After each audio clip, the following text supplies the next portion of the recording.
America is different. We are not ruled by kings or dictators. We are a nation of laws. Our laws are designed to protect us, not to control us.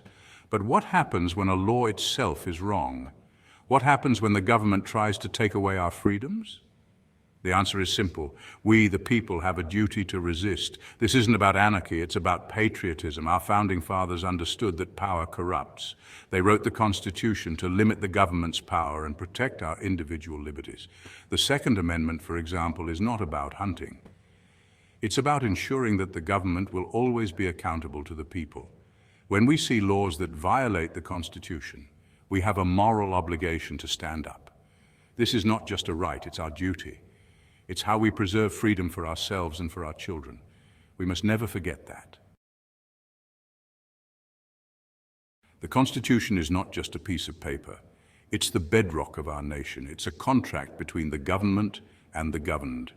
And in this contract, the Constitution reigns supreme. Any law that contradicts the Constitution is null and void. That's not my opinion. That's the law of the land. Think of it like this. Imagine a local ordinance that contradicts state law. Which one wins? State law, of course. Now think of the Constitution as the ultimate law, the law that trumps all others. When a city council, a state legislature, or even the federal government passes a law that goes against the Constitution, that law is illegitimate. It's our duty to call it out and resist its enforcement. This principle is what makes America unique. We believe in limited government. We believe in the rule of law, but the law must be just. And the ultimate arbiter of justice is the Constitution. Throughout history, brave men and women have stood up to unjust laws. They understood that blind obedience to tyranny is not a virtue, it's cowardice. Martin Luther King Jr., a true American hero, once said, "One has not only a legal but a moral responsibility to obey just laws. Conversely, one has a moral responsibility to disobey unjust laws." King knew that true justice comes from following a higher law, a moral law that transcends man-made rules. Thomas Jefferson, the author of the Declaration of Independence, echoed this sentiment. He wrote, "If a law is unjust, a man is not only right to disobey it, he is obligated to do so." Jefferson understood that the government derives its just powers from the consent of the governed. When the government violates that consent by enacting unjust laws, the people have a duty to withdraw their consent and resist. Centuries earlier, St. Augustine wisely stated, "An unjust law is no law at all." This timeless wisdom resonates throughout history. When a law violates our God-given rights, it ceases to be legitimate. It becomes our duty to defy it, to stand up for what is right, even in the face of adversity. America's history is filled with examples of ordinary citizens resisting unconstitutional laws. Thomas Jefferson himself led the charge against the Alien and Sedition Acts, laws designed to silence criticism of the government. Jefferson understood that free speech is the cornerstone of a free society, and that any attempt to stifle dissent is a direct attack on liberty. In the landmark case of Shuttlesworth v. City of Birmingham, the Supreme Court struck down a city ordinance that prohibited peaceful protests. The court recognized that the right to assemble and petition the government for redress of grievances is fundamental to a free society. This victory reminded us that the fight for freedom is ongoing and that we must remain vigilant in defending our rights. These examples demonstrate that resistance is not futile. When we stand together, when we raise our voices in unison, we can overcome even the most formidable obstacles. The spirit of resistance is embedded in our national DNA. It's what makes America great. It's what protects our freedoms. Section 5, the Second Amendment, a bulwark against overreach. Our founding fathers recognized that the right to bear arms is essential to a free people.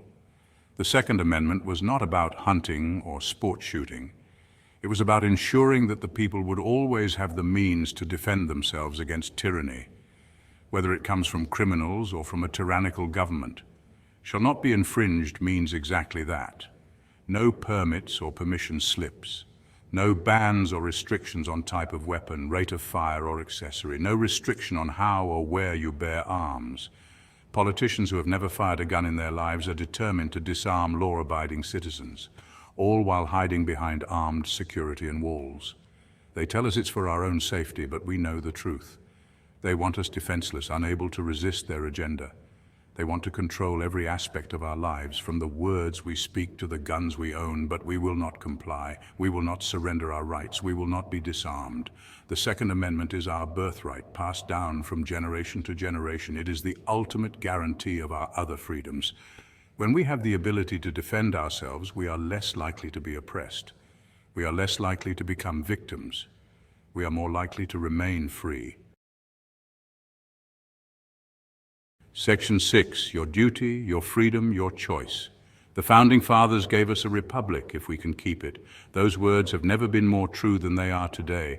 Our freedoms are under attack like never before. The very foundations of our republic are being eroded by those who seek to consolidate power and control our lives. But we are not powerless. We still have the Constitution, we still have the Second Amendment, and most importantly, we still have each other. We, the people, have the power to resist. We have the power to say no to tyranny.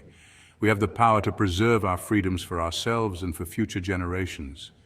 The choice is ours. We can choose to be passive, to comply with every edict handed down from on high. Or we can choose to be active, to stand up for our rights, to fight for the America we believe in. The path of least resistance is rarely the path of liberty.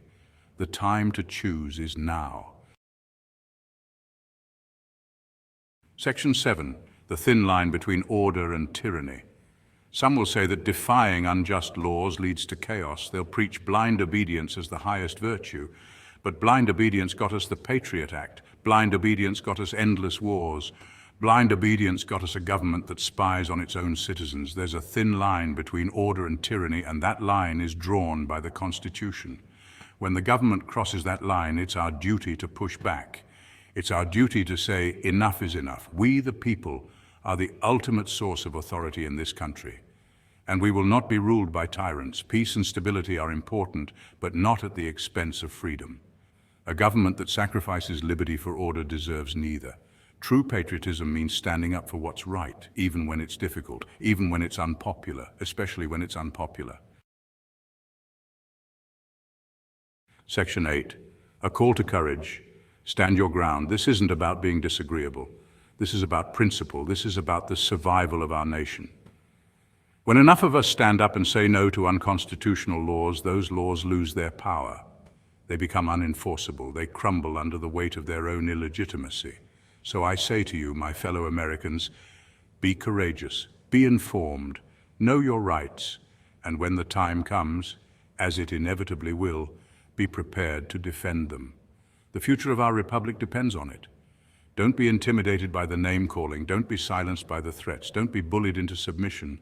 Remember who you are. Remember what you stand for. Remember the sacrifices that were made to secure our freedoms. Section 9, safeguarding liberty for generations to come. This isn't just about us. This is about our children and grandchildren. What kind of country are we leaving them? A country where the government can trample on our rights at will, or a country where the Constitution still means something? The answer to that question depends on us. It depends on our willingness to stand up and fight for our freedoms. It depends on our willingness to say no to tyranny, no matter the cost. My rights are not up for debate or negotiation. I'm willing to die to defend my rights. Are you willing to die trying to take them? In conclusion, our government has a history of passing unconstitutional laws, and the citizens more or less have a history of just following those unjust laws. This needs to stop. Everyone has not only the right to ignore unconstitutional laws, but a duty, a moral obligation to ignore such a law. The Constitution lists what the government has the power to regulate. Nowhere in the Constitution is the power to regulate firearms, sports, entertainment, video games, alcohol, contraceptives, or the thousands of other things that affect the daily lives of American citizens. The powers explicitly given to the federal government by the Constitution are called enumerated powers and are primarily listed in Article 1, Section 8, including the ability to levy taxes, regulate interstate commerce, coin money, declare war, raise and support an army, establish post offices, and protect patents and copyrights. essentially the power to perform critical functions like managing the military, regulating trade, and issuing currency. If it is not one of the powers listed, then any law passed outside of this list is unconstitutional. It is our duty to ignore these unconstitutional laws. Stay frosty, my friends. Keep your head down and your powder dry.